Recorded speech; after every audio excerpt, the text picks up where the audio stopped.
Hidden కెమెరాలు లేవు, ఎక్కడ ఒక హిడెన్ కెమెరా లేదు, ఎక్కడ ఒక వీడియో బయటికి రాలేదు. సో సెన్సేషనలైజ్ చేయద్దు, ఎందుకంటే బ్లూ మీడియాకి అదే పని ఉంది. ఎక్కడో చిన్న ఇష్యూ జరిగితే అది ఎట్లా సెన్సేషనలైజ్ చేయాలి. ప్రధానంగా నేను విద్యాశాఖ మంత్రి అయ్యాను కనుక నా పైన ఎక్కువ ఫోకస్ ఉంది. నేను ready for that focus, I have no problem. కానీ వాస్తవాలు తెలుసుకుని మీరేంటి, నేనేమవుతుంది కాదు. కానీ అక్కడ ఒక హిడెన్ కెమెరా లేదు, ఒక వీడియో లేదు, కావాలని రచ్చ చేస్తాం, కరెక్ట్ కాదు. అది నంబర్ 1.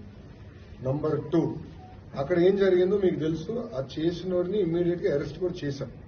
అరెస్టం ఒక 3-4 మధ్యలో జరుగుతున్న వివాదం అది. వాళ్ళని అరెస్ట్ చేశాం.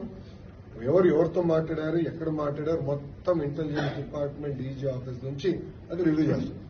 బట్ హిడెన్ కెమెరా అనేది ఎక్కడ లేదు. హిడెన్ కెమెరా లేదు.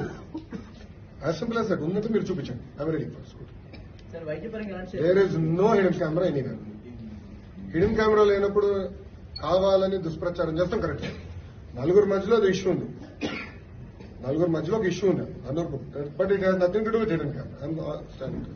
ఒక ఆడకూతురు అట్లా బహిరంగంగా వచ్చి అట్లా ఆరోపణ చేసింది. దీని ఆడవాళ్ళే హిడెన్ కెమెరా అయితే ఉందా లేదా నేను సూట్ గా మిమ్మల్ని అడుగుతున్నా, మీడియా మిత్రులు అడుగుతున్నా. ఉన్నాయని చెప్తున్నారు. అవును సార్, దొరికినాయా?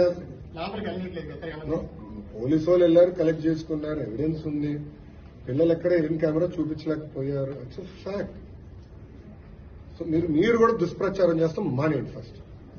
నో, మీరు వాస్తవాలు తెలియకుండా హిడెన్ కెమెరా ఉంది, ఇన్ని వేల వీడియోలు ఉన్నాయి అంటాం కరెక్ట్ కాదు. I want be very clear on the subject.